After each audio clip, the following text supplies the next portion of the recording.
I'm waiting. I'm waiting on my ride, and somebody else just got picked up. This other girl got picked up, and it was her and her dog, and she got in the car, and I'm assuming like it's her man. She gets in the car. He's already giving her so much grief. She's like, I need you to be honest with me right now. She looked at me like, she got in the car, she said, girl, like, it's not worth it. It's not worth it. Relationships are work,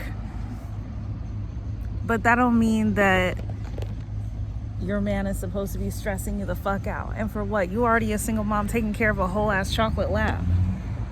She looked at me like, bitch, you already know what it is. I looked at her like, ho. I absolutely love days where I just spend it alone, because, and when I say alone, I mean just out and about by myself. Even if I spend the whole day in the house, got a little treat for myself as well. And here's the biggest realization. I always get the craziest downloads when I have a solo day. Literally today I thought, I'm not in survival mode anymore. I'm not in survival mode. And the thing about when you go from being in survival mode to no longer being in survival mode, it's like you think there's going to be this monumental moment. You think there's going to be just this like, ta-ta-da-da, you are no longer broke. And that it doesn't happen like that. And I realized that I had to sit and reflect on the last year and a half, really, because it was like, especially with me, it was bit by bit. It didn't happen with this singular email or job offer or anything like that. It didn't happen with one client, or it happened over time. It happened $20 at a time, $10 at a time, $100 at a time, $250 at a time. Client after client after client after client, paying bills, catching up on debt, paying back friends and family who helped us when we couldn't pay bills. And like, we're still doing that. But the difference is, now I can get one of these. The difference is, now every single bill is paid. Right? Now, if somebody is late on an invoice, I'm not fucked. Right? Difference is, there's money in my bank account. For the first time since I moved to this fucking city. The last time I had money consistently in my bank account was when I just had savings that I used to get here in the first place. But the money that's in my bank account right now is the money that I earned in this economy, in the Los Angeles economy, in business, as an entrepreneur, right? And that's like, as a woman, you're always looking behind you. It's always like, who's behind me? Rich me is not looking over my shoulder. That's the next level of this whole thing. But it really is just crazy. Like, I had to be like, oh, that time in my life is over. That time in my life is done. I don't even have the energy to clean my room today. So it is what it is. But it's so important to take days. You see, I'm like grounding, like constantly, like this. I'm not even doing this intentionally. I'm doing this like just subconsciously. It feels so good to just get some movement in, walk, meet people, talk, be myself, be a person, and then take that time alone. I didn't bring my headphones. I wasn't on social media. I just reflected and just thought about like, man, like I've come such a long way. Has it been easy? Hell no. I worked really hard, and I don't think that I'm going to be working hard for long, but it's like when you've been consistent and when you've been just putting in the work bit by bit by bit, counting every inch of progress, eventually you're going to look behind you and be like, wait a minute, I'm so much further than I was a year ago. That shit adds up for real. And there's just not one singular moment that's going to change everything. But things do gradually change when you're chipping away at it iteratively. It has to, because you are. Is it the fastest, most efficient way to manifest? No.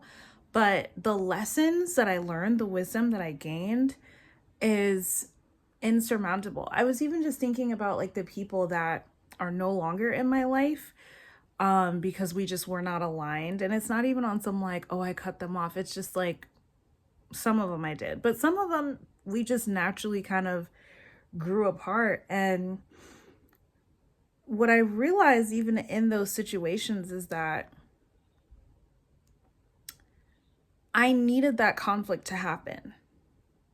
I needed that conflict to happen because that was the only way I was going to find out that that person shouldn't be in my life, draining my energy. That was the only way that I was going to find out the truth about who they were, because otherwise they would just be in the cut, leaking. It's like not knowing that you have mold in your house until one day you have to make a random repair in your basement, and then they get down there looking for the HVAC, and then they're like, did you know about all of this? And there's a part of you that thinks this is why I don't fucking call the contractors.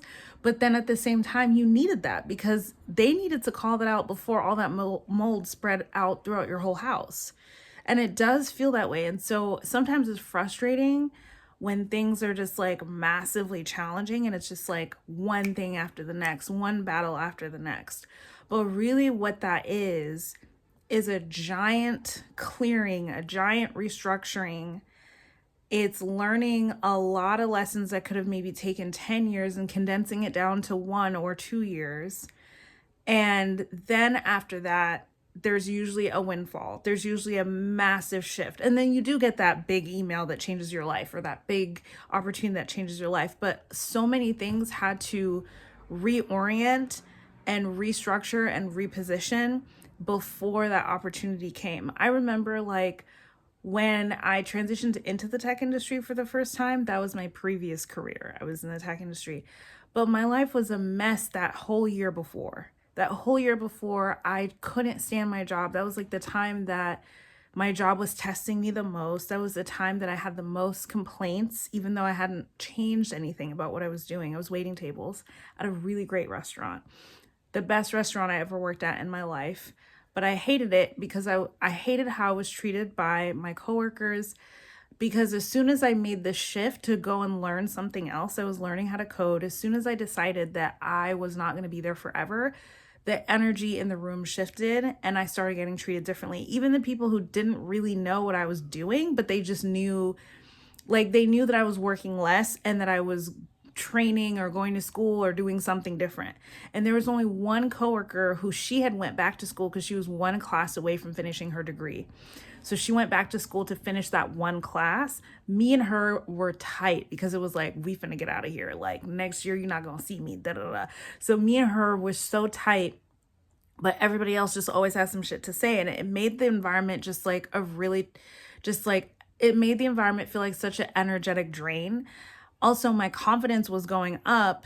And I just remember having shifts where people would just, I think white people are like uniquely talented at seeing when you have a self-esteem, and they see it and they're like, we don't like that. She's unapologetic. She doesn't care about her job. She's not begging to be here. And that's a really interesting power dynamic because it's like, why do I need to be on my knees? Even if I made a mistake, like, why isn't it enough for me to say, oh, you're right, I made a mistake, let me fix that? Why do I then have to beg and plead like you're gonna kick me out and let me sleep in the shed? Like, you're not the be all end all. Like, I serve like, 200 people in a day, or come into contact with 200 people in a day, like in every single shift. Like, why should I go home thinking about one person? Like, that isn't like, you would never expect like an ER doctor to do that. Like, I don't understand why you're expecting me to do that. And we're talking about food, we're talking about wine. Not that it doesn't matter, but it's like, it's not life or death in this context. You know what I mean? But I noticed that, like, when you make those shifts, people try to kind of chip away at you. And similarly, now I'm in a life where I'm in a stage in my life where I'm making a shift. And I'm like, oh my God, again, people are chipping away. That, like, circumstances are testing and the waters get tumultuous. Why? Because I'm clearing space for something massive. Something massive. And I'm taking a ton of action and I'm executing on a lot of things. And there's also things orchestrating to get me there too. And it's a really like co-creative process. And I've been through this a few times with a few major life shifts.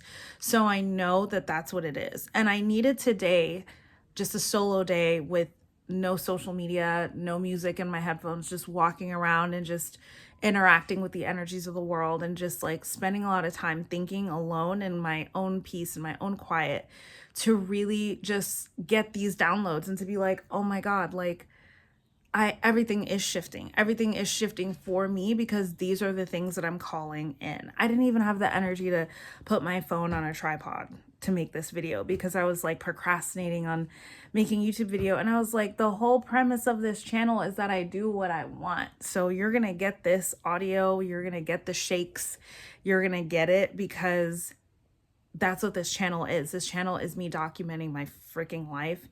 And this is the easiest way for me to do that. And I give myself permission to do that. Every year I tell myself I'm going to be easier on myself so that I have more capacity to create.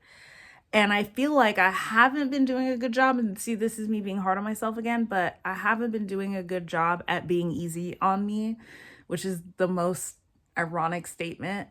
But I could be kinder to myself.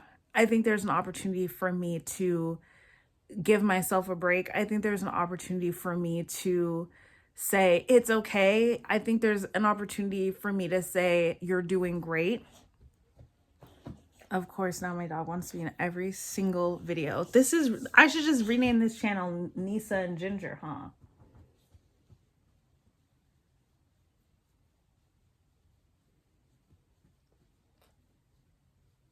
She actually really loves it when I scratch behind her ears.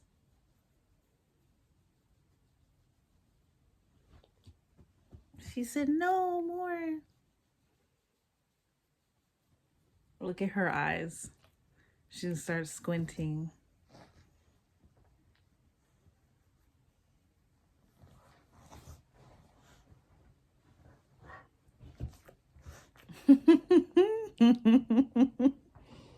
Hello.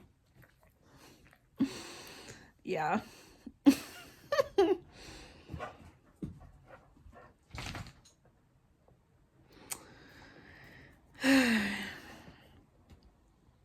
I needed a good day. Today was a good day.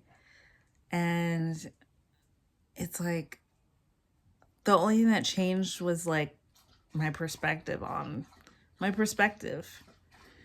and how I feel about it and what I think about it. And also just taking some space and asking myself really, okay, what do I really think about what's going on and where I'm at and where I'm headed? What do I really think about being at this particular stage?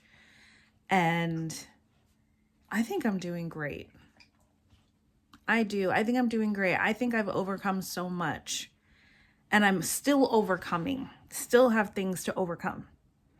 But I've done so much. And I think the fact that I'm even still here, and it's not even a conversation about resilience. It's just like, it's a conversation about innovation and creativity and not giving up and persistence and radical belief.